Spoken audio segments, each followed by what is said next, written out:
Hello, everybody. Great welcome to all of you to Amazing You. I am your host. My name is Dr. Rani Thanacoody. I am a clinical certified hypnotherapist, a Mars Venus life and relationship coach, an international inspirational speaker, breathwork coach, astrologer, tarot reader, chakra practitioner, and compassion practitioner. And today, I have the immense pleasure to introduce you to a very special guest, Mr. Joel Young. He's the creator and custodian of NPA, which stands for Non-Personal Awareness. And he's the host of the Be a Brilliant Human podcast. The NPA process has touched the lives of millions around the world, helping them to stop taking things personally and let go of blocks and start living their dreams. So with nearly 30 years of experience of healing and teaching internationally, Joel brings a depth of wisdom and a great deal of energy and humor to his podcasts, seminars, and one-to-one practice. He has a passion for helping coaches, healers, and change workers rise to mastery and do the magical work they were born to do. Very warm welcome to Amazing You, Joel. Thanks so much for having me on. I'm delighted to be here. So really excited to have you. And thank you for taking the time to talk to the audience today. Hey, audience. So my very first question to you, Joel. Tell us briefly about your story and how you got into the NPA process. It's a long story. I'll keep it brief. Yes, please. So you can probably see from the guitars behind me that I started out as a musician. Right. And I was sort of medium successful in that industry. And then it all came crashing down, which got me looking at myself and into spirituality and personal development. I happened across a particular process or method that looks very much at inner trauma, healing through emotion and sort of work on history and childhood. And I worked for many years with that company. Okay. And I was teaching all over the world and, running events for sort of hundreds and hundreds of people. And it was very fulfilling and did me a lot of good. But the NPA thing came along in 2007. Okay. And I literally, it was like a prayer happened through me. It was like I went, okay, God, gives a job. If there's something specific that wants to come through me, I'm ready. And it felt really strange to have that. It wasn't like I thought about it. It just kind of happened. And about a week later, I was journaling on my laptop in Costa Coffee in Abingdon, of all places. And the 6 simple lines, which are now the core NPA process, literally popped out of me. And the way that I would journal would be like a bit like if you've heard of Conversations with God by Neil Donald Walsh, yes, which is a book from I guess, end of the 80s, early 90s. And he was in a conversation saying, hey, God, life's a bit rubbish. And God would say, well, let me tell you. And that was kind of how I journaled. It was like that, the sort of the voice of God, if you like, said, try saying these 6 lines. And I did. And the way I'd been working before was, again, quite a big, in-depth, like it took you and a client 3 hours to go through this big emotional process. Yes. And these 6 simple lines in 30 seconds meant that what I was having an issue with at the time, which I knew would probably take a lot of delving into my deep core, just kind of slid off. And it was really, really strange. And it came with that sort of strange feeling of this is the answer to your prayer. Wow. And from there, I kind of continued to work with the other company, but I took about 18 months to sort of figure out what is this little thing. It seems too simple or too good to be true. And what does it mean? And it began to sort of break down many of the ideas I had about what it was required in order to heal in many ways. And then in 2009, it was about 18 months later, I first started teaching NPA, and I haven't looked back. And that's what many years ago now. And since then, of course, NPA has grown. I've discovered why it's so leveraged in such a little thing can do so much.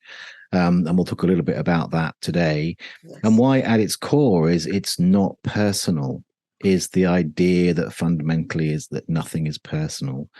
And these days, really, it's come to the point where it has spread, as you said in the bio, it's all over the world. Millions of people are using it.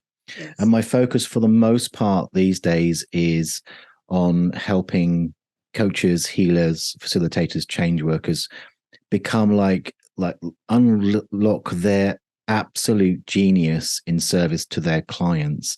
Because baked into the NPA process and all the non-personal awareness philosophies is an approach which I would call the agendaless way, which is kind of one of the key factors in making the difference between a really good coach or a really good healer and someone who is able to absolutely exquisitely sort of follow and open with a client in a way that makes it effortless for both, which is really important because there's a lot of burnout in our industry, and really magical in the way they go forward. Yes, thank you so much. And I was very lucky to have been on one of your introductory course that you delivered that, and that was really, really fast to experience healing, I must say. Yes, much quicker than any other method. I do agree. Yes. And that was very profound as well. It was quick, but very deep. Yes. Yeah. Yeah. Fantastic. Yeah. Thank you so much. And you were talking about not to take things personally. And today you want to share with us and tell us more about the topic that you've chosen to share with the audience, which is not to take things personally, because when we have trauma, we do take things personally. So tell us more about that, Joel. Well, I think what I've discovered over the years is that one of the core pieces of the puzzle when it comes to suffering, and my definition of, I call it unnecessary suffering. I think there's a certain amount of suffering that's inherent within life itself. But I would say the overwhelming majority of the suffering that we experience in this life is unnecessary because it's based in internal stuff, dialogue, self-talk, that kind of thing. And the mechanism that we do it with, for the most part, is literally taking things personally. Because what happens is that when you take something personally, you literally identify with it. So if someone says, Joel, you're an idiot, and I take it personally, I'm basically agreeing and saying, yes, I'm an idiot. Now, even if I'm defending and going, no, I'm not, but inside, somewhere deep inside, it's stuck in me, then I have literally taken it personally, and then it lives inside of me. So the thing that I really wanted to share today is fundamental to non-personal awareness, to NPA, which is, you could say, don't take things personally. And, you can Google that. And most of what you'll get is a lot of stuff like step by step, and you just change your mind about this, change your mind about that. And that's not easy. It's without help, that's not an easy thing to do. And the 6 lines, it's ridiculously simple. The 6 lines help you do that in short order. At its heart is an idea or a scientific fact, as much as science can be a fact, that fundamentally nothing is personal. And I'm going to talk about that because people can go, but it is personal. And I'm not saying we don't take things personally and make it personally, but there's a mental shift that's available which says fundamentally nothing is personal. So let me explain that, because I like to use a metaphor. So if we lean into the science, it's the quantum model, quantum physics, quantum mechanics. I say it's non-personal. They would say everything exists non-locally. Why? Because in the quantum model, which by the way has been around for over 100 years now, is the basis of all the good computers and everything else that we use today. I know we're still basically, as far as I understand it, teaching Newtonian physics, which says we're mechanical and separate and solid. The quantum model says everything is fluid and connected. Right. Because the recognition was made that everything that we experience, everything that exists in the universe is fundamentally energetic at its core. Yeah. Perhaps listener, you've heard everything is energy, and it's kind of a buzzword. Yeah. But when you really, really think about that, it's amazing. And the other thing they discovered was that the nature of energy is kind of weird. Okay. Because if you try and measure it or look at it, depending on whether you're looking at it or not, it seems to have a different state. For the most part, energy is waveforms. And then if you pay attention, it can apparently solidify and become more of a particle, or a particle apparates when you bring attention to it. But fundamentally, everything is energy, everything is waves. So how can we relate to that ourselves as humans and taking things personally? Well, this is where I like a metaphor, which is the metaphor of radio waves, because we can kind of all understand radio waves. Yes. So if you think about the BBC World Service, which broadcasts all over the world right now. So at this very moment, the waves, the radio waves, are all around us. In fact, they're going through our bodies. They're going through the ceiling. They're going through the floor. In you and me, right. They're just there. They're not personal. No. They're just happening. Yeah. So from the perspective of a radio, like how do we get to experience the BBC World Service? Well, we need a radio or a wireless for those across the pond from us. And what is that? Well, it's a distinct thing, and it has a thing that pokes up out the top called an aerial, which is a receiving device, which can hang out in the air and detect waves of different frequencies. Yes. And it's got a dial on it, and you can tune it in to the right frequency for the BBC World Service. And then the aerial goes, oh yeah, I'll start sending those signals down into the body of the wireless. And the wireless then does a bunch of cool electrical things, converts those waves in a way that it shakes a little piece of paper, a cone of paper. That's called a speaker. And as that vibrates, it expresses it out. It expresses a translation of what it's receiving out into the world. So fundamentally, the BBC World Service is not personal. And yet, if it's tuned into, then we can have an expression of it. But that radio has to take it personally. It has to tune into it in order to express it. So if we extrapolate on that metaphor and say, okay, so right now, Depression FM is a universal broadcast. Right now, Depression FM, the waves of that are coming through me. They're in the ceiling, they're in the floor, they're everywhere. Now, I'm not personally tuning into Depression FM, but there are many people in this world right now who are tuning into Depression FM. Yes. But fundamentally, depression is not personal. The minute you take it personal, the minute you say, that's me, that is, I am depressed. So a feeling of depression could come and you go, oh, look, depression, how interesting. But not take it personally. It might just pass through. But if you take it personally, it's like you set your dial and make that in the sort of the bank of programmed things. That's me. Yeah. And so, of course, what happens then is you begin to express those depressed experiences. You're tuning into all the thoughts and all the frequencies that are related to it, same as all the content of BBC World Service, the content of Depression FM. You're going to start hearing them, feeling them, acting on them, expressing them out. Just to balance that out, good news is Ecstasy FM is also everywhere. So we're in there. So that's the way I look at why fundamentally nothing is personal. And the mechanism of taking things personally is literally tuning into it and saying, that's me, that is. Right. That's very interesting. And how can the audience,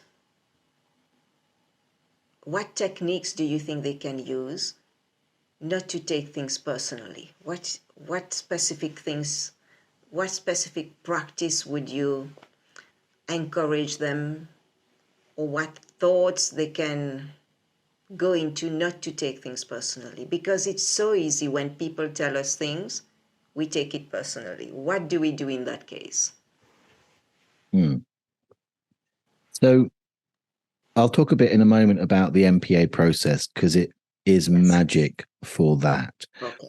But just to sort of lean back into what I shared just then, if you can just contemplate that because mostly what we take personally is other people's opinions, Absolutely. ideas, criticism is a big one, that kind of thing. We can, if we think about taking something personal, let me talk about it in a slightly different way because it helps with answering your question. Yes. Another way to talk about that is to identify with something, to take up residence in an identity. Yeah. And a lot of that stuff perhaps we pick up as kids, we learn about who we are. Absolutely. But even as adults, you go into a new job and then you begin to learn who you are in relation to it. Yes. So I'm a great believer in kind of if you can just spend some time thinking about the things that you're perhaps taking on as these broadcasts, and they're not fundamentally personal. Another way to say that is that's not me. That's not who I am. It's an experience that's passing through. Because what we do, the way we suffer is when that comes in. If it comes into us and we take it personally, it's like putting a Velcro suit on, right? It sticks to us. Absolutely. And say an idea like "you're an idiot," Joel, comes in, and I take it personally. It's like it's like something that's come for a visit, for a cup of tea and a slice of cake, and then it's going to leave. Yeah. It's like I lock it in my metaphorical self, my house, and then 35 years later, it's like it's taken up residence. It's it's pretty miffed with the fact that it was only I was only in for like 10, 15 minutes with you, but you've clung on to me, and now I'm a prisoner inside of you. Yes. So just thinking about in a mindfulness way, thinking about the fact that, by taking something personally, you are yourself the one who gets to experience that.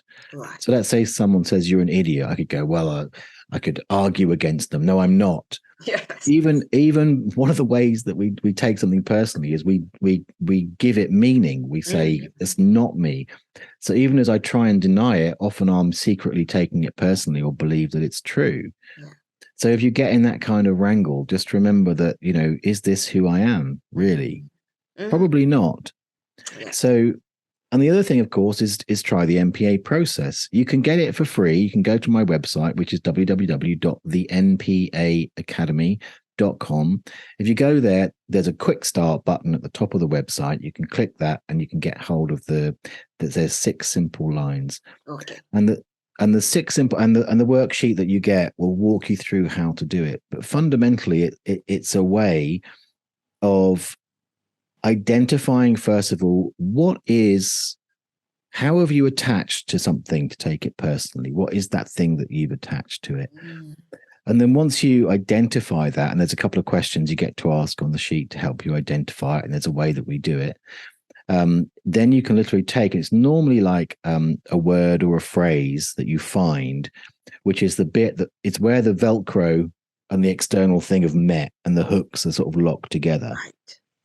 And then all you need to do is to take yourself through the process.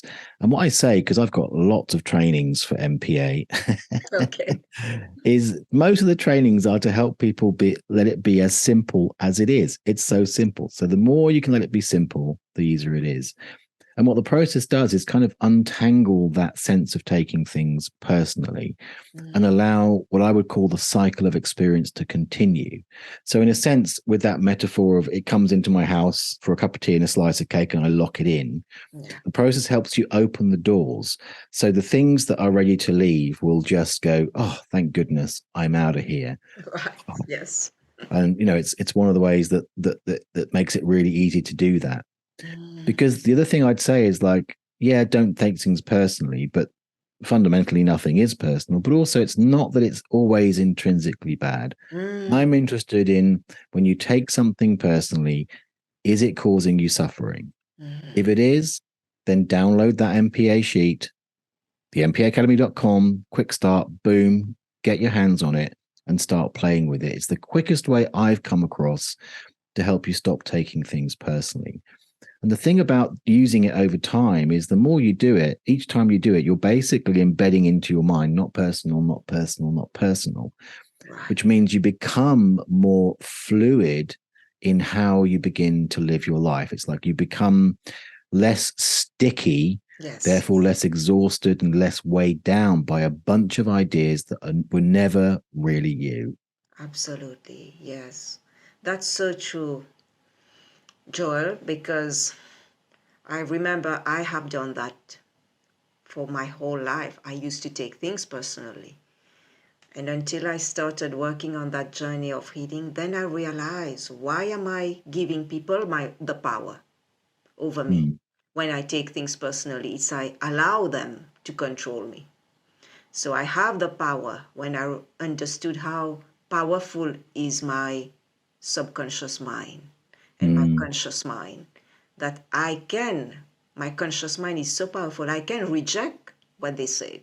I don't need to take it. It's not mine anyway. It, and then I started to think that it comes somewhere from their own belief that they are projecting on me. And it's so powerful when I understood that yes, it doesn't, what they are saying, it's not about me. It is who they are, where they got it somewhere, and they are just projecting it on me. And if I let it go, then it doesn't have the power to affect me. So I Yeah, think, because yeah, go on. Oh, I yes, was going to please. say one of the things where we get caught up in it and we tend to really hold on to stuff is we get into these fights with people about things. Yes, And if yeah, you go back to that metaphor, which is very powerful if you really think about it, it's like we're all just wirelesses broadcasting a bunch of stuff. yes, And what we're broadcasting is stuff that we've habitually tuned into. yeah, And I think the possibility is here in the world, if we really embrace the non-personal perspective, mm, that when you start to sift through the things you've taken personally that are causing you suffering, they're fundamentally not aligned with you in the moment. no, And the things that you take personally, because in order to have any expression, you've got to take something personally, is the stuff that actually is true and resonant for you in the moment.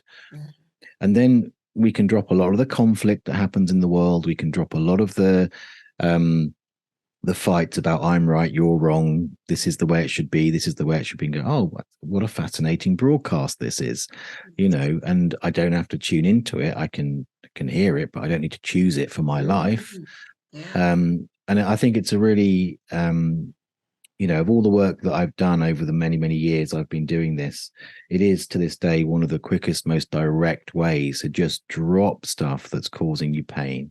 yes. Wow, yes, it is really powerful, very powerful indeed. Yes, thank you, Joel, for sharing that to us. And I've got a few things I want to ask you today Sure. so that the audience can understand and get to know you more.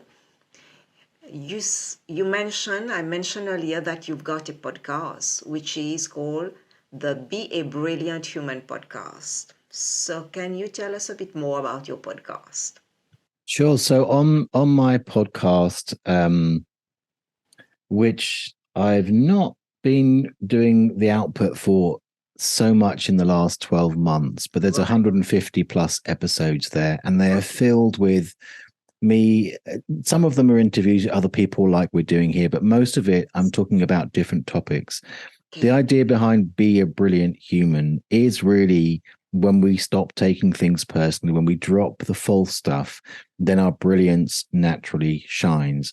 Very much like in our, NPA practitioner training program. That's why I say to become unleash your coaching genius, Right. is because when you drop all of the artifacts Yes. that are just there as part of having taken so much personally, then Mm, your genius in that sphere can come out. But it's true of life. So There's a whole ton of stuff in the podcast, and that podcast is really focused on people's own personal growth more than the coaching. Mhm. And part of the reason I've sort of stopped it for now is because I've been focusing much more in the last year on our NPA Mastery program, which is the practitioners training program. But Right. yeah. Wow, that's great. And would you tell us where we can find your podcast, Joel, if the audience want to listen to it? Sure. If they want to go to www.beabrillianthuman.com, they'll find all the episodes there. And there's links to my YouTube channel and the various podcast platforms that it's on. And there's usually show notes and all sorts of lovely stuff that go with the podcast there as well. So they can find all the links there at beabrillianthuman.com. We'll find it there. Thank you. That is amazing. Thank you so much. And can you tell us briefly about what is it that you do more specifically, and how can people reach out to you, Joel? Sure. So again, if you go to that website, www.thenpa, it's November Papa Alpha, npaacademy.com, you can get access to resources like you can download the NPA process for free. Okay. There are trainings that you can get as well. And, there's different tracks. You can go there and find out how you can work for your own self with NPA, but also if any of your listeners work with other people facilitating anyway, then there's great resources and tools and opportunities to learn tools, because it's a tool that you can use within your practice. Yes. That can make things easier for you and easier for your client. And so check out NPA Mastery in particular, which is our practitioner training course. But it's the npaacademy.com is the place to go. Okay. And tell us about the courses that you are delivering. Is there a practitioner, and are there different levels of the course? Yeah, there are. For the most part, you'll start with what we call NPA basic training, which gives you once you download the sheet, you can then get, there's a really good offer on for a short period of time for you to just get into basic training. And that will go through some of the fundamentals that we've talked about today and how to use the process in different scenarios. Right. Then we have an advanced training, which is a self-paced program, which is more specifically for, how to work with other people in different scenarios. Right. And then also you can come on to Mastery, which is like a full 7-month container where we really dive into the magic of NPA in the hands of a practitioner. And that's really about it's got all the tools. We have like 40 plus what we call NPA frames, which are different ways to use NPA. But really it's about dropping the agenda, getting out of your own way, making your experience of working with people frictionless, agendaless, dogma-free, which is where most of the magic comes. And then what you came to was the harmony equation, which we've just done again, which is, and I'll be doing more events similar to that, where we're going to look at a specific technique, and you can come along and learn that with me live. So really the harmony equation and Mastery are the only ones I do live for now, but watch this space, because next year we've got a couple more fantastic events coming up, where we're going to use 2 of the other frames and teach it to anybody who wants to come along and learn those tools. Wow, that is great. That is great that you've got things in the pipeline, and that is wonderful. Thank you so much, Joel, for sharing your precious time to the audience. It's been really a great opportunity for the audience to get to know you and know what you do, because I am not sure many people know about the NPA process, and it is such a great process, such a quick process. And please go to Joel's website and have a look for yourself and put it into practice, and you will see. And you will see Thanks the so difference much. you can make in your own life. Yes. Thank you very much. It's been a pleasure to be here. So great. Thank you, Joel. And I wish you the very best in your future endeavors, and I wish you a lot of success. Thank you. Oh, a microphone. And thank you to the audience for watching, listening, and subscribing. And we'll see you for another podcast and YouTube video very soon. Thank you, everybody. Bye-bye.